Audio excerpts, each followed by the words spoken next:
But then I decide, feck it anyway. This is all just way too nerve-wracking to handle without a little glass of wine on hand, isn't it? Yeah, of course it is. Nice glass of vino would just take the edge off and get me into a lighter, brighter humour for that magical moment when he strolls through the door and we lock eyes for the very first time.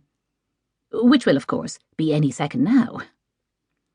A glass of house white would be lovely, thanks. I smile nervously at the waiter, who nods back at me. Certainly, madam, I'll be right back. And you'll be a party of two tonight? He adds, throwing a pointed glance towards the empty chair opposite me. Yes, my friend will be here shortly. I smile, trying to sound a lot more confident than I actually feel. Another peek down at my phone.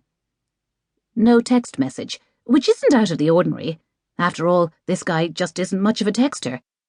If he wants to get in touch, he calls. Simple as that. I also noticed that it's now 8:10. But then, that's still okay, I reason. After all, he's not from Dublin. He's staying out at the Radisson Hotel by the airport, a good 40 minutes by taxi from here. So maybe he miscalculated the time it would take for him to get here. Or else he's having difficulty finding the place. Rubbish, says the sane inner voice inside me. He's a grown adult. If he has the wherewithal to arrange all of this, then he can chart his way here from the Shagan Airport Hotel. And remember, the only reason he went to the bother of booking that hotel tonight was so he and I could meet up in the first place. So I should just be patient and stop all this useless stressing and fretting. End of. My wine arrives. Would you care to look at the menu while you're waiting, ma'am? Baby-faced waiter asks politely.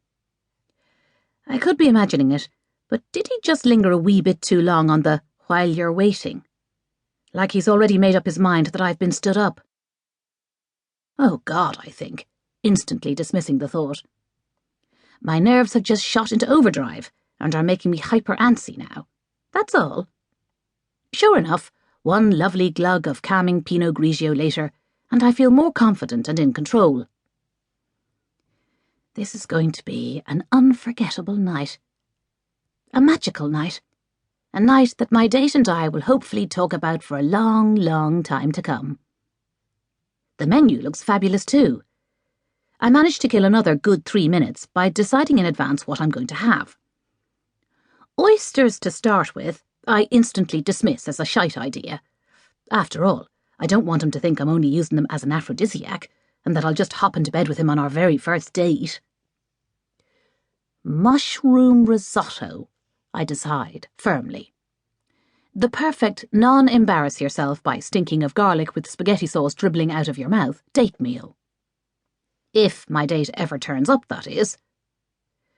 I glanced down at my phone for about the 100th time since I first got here.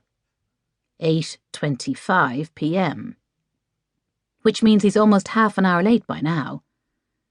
But he must be on his way, I reason, because if anything had happened, then wouldn't he have just called me to cancel and rearrange? After all, this guy's been calling my mobile day and night for weeks now.